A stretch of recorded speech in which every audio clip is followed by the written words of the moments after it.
In this clip, we will develop the notion of equilibrium from the concept of the partition function of a system. Let's consider the following experiment.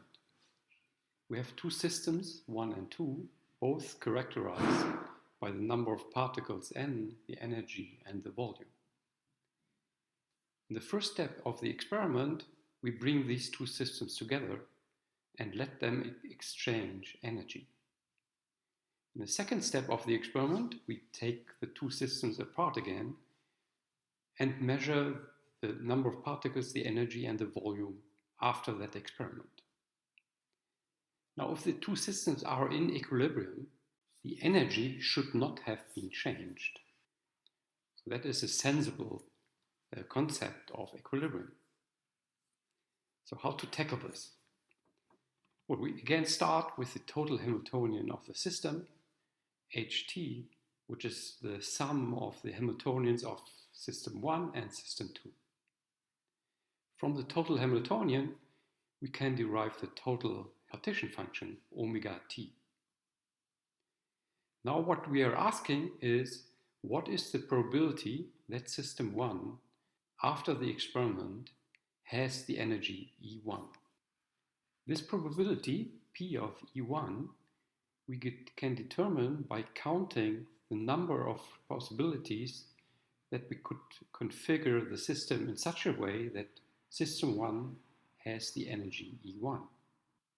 In terms of a partition function, this would be the integral on phase space of delta E1 minus H1, meaning so we fix the energy of system 1, times the delta function that the total energy E1 plus E2 equals the total Hamiltonian H1 plus H2, divided by the total partition function.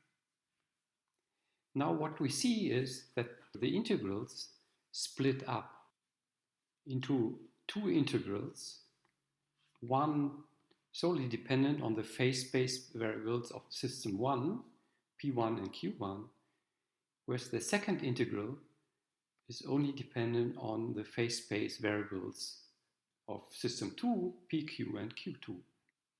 And those integrals are nothing else like the partition function of system 1 at E1 and the partition function of system 2 at E2 divided by the total partition function.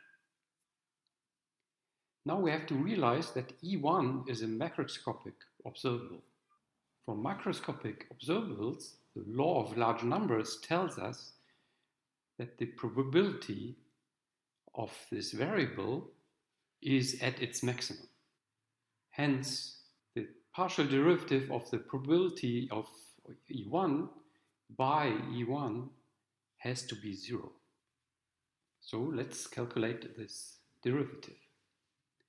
So we're interested in the partial derivative with respect to E1 of the product omega 1 E1 times omega 2 E2, which is equal to the partial derivative of omega 1 by E1 times omega 2 minus the partial derivative of omega 2 by E2 times omega 1.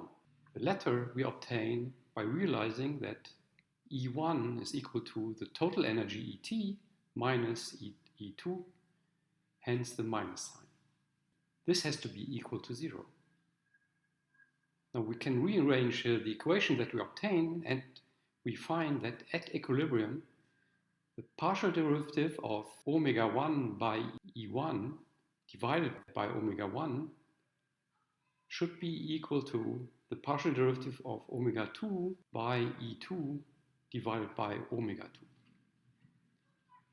We can rearrange this further and find that the partial derivative of the logarithm of the partition function 1 by E1 is equal to the partial derivative of the logarithm of the partition function omega 2 by E2. We could do likewise derivations for the two other parameters of the volume and the number of particles. to find the respective result. Our results shows us that the logarithm of the partition function is an important parameter to characterize equilibrium. Therefore, it has been given an own name, the thermodynamic potential, and for the microcanonical ensemble, this is given by S hat, which is dependent on the number of particles, energy, and volume. S hat is directly proportional to the entropy of the system.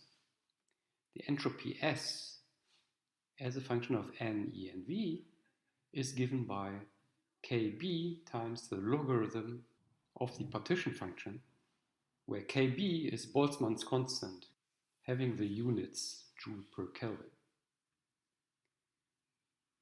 To summarize, two systems are in equilibrium if the partial derivatives of their entropy with respect to any of its variables is equal.